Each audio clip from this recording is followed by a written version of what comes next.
San Francisco's Board of Supervisors is backing a draft plan for sweeping reparations for African Americans. But no one is saying who will be footing the bill. The proposal would award every eligible Black resident $5 million. It would wipe out their personal debt, guarantee a nearly six-figure income for the next 250 years, and offer homes for just $1. But the city is already drowning in debt, projecting a, wait for it, $728 million deficit through June of 2025.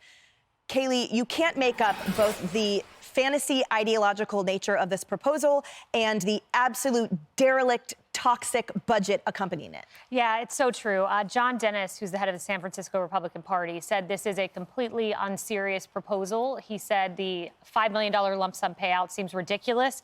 But he went on to say it also seems that this is the one city where it could possibly pass, which you'd think San Francisco could possibly pass. But the broader American public, 68% told Pew we are against the idea of reparations. So in terms of a nationwide sort of system, maybe this happens in San Francisco. It's happened in some other jurisdictions.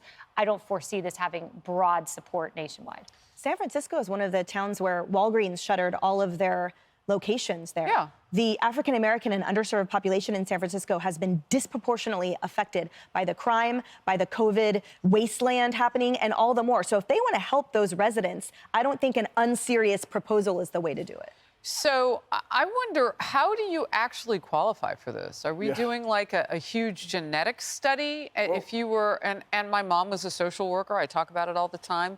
We adopted a biracial baby. When I was growing up, we'd have foster care in my home, children from every walk of life. They were with a Black family. Would they get reparations? By the way, we were in the San Francisco Bay Area for part of that time. So I'm wondering who actually can check what boxes to get this? And how many in the last couple of generations of Blacks actually came from Africa? Like, is that how they're doing it? I have really basic questions here, because as Emily just pointed out, there are a lot of people, no matter what your skin color or your situation is economically, you could use some help. And I can't imagine you not wanting to be in a neighborhood where everybody is being helped. A high tide lifts all boats. I don't know. Does this make people want to study more, to rise, to do all of that? The victimhood is dripping in this. Who does this help? Yeah, and who are the victims? This is a jurisdiction that never had slavery, so this is taking money from people who've never owned slaves and giving it to people who were never slaves. As you said, then it gets into all of the weirdness about how do you start categorizing people based on their ancestry. I think you go to these websites and it seems that we're all related to each other anyway. So, yeah, it's... You think, I guess you want to call it a virtue signal, but it's more of an insanity signal. Not that we expect sensible governance from the San Francisco Board of Supervisors, but this is kind of a new low.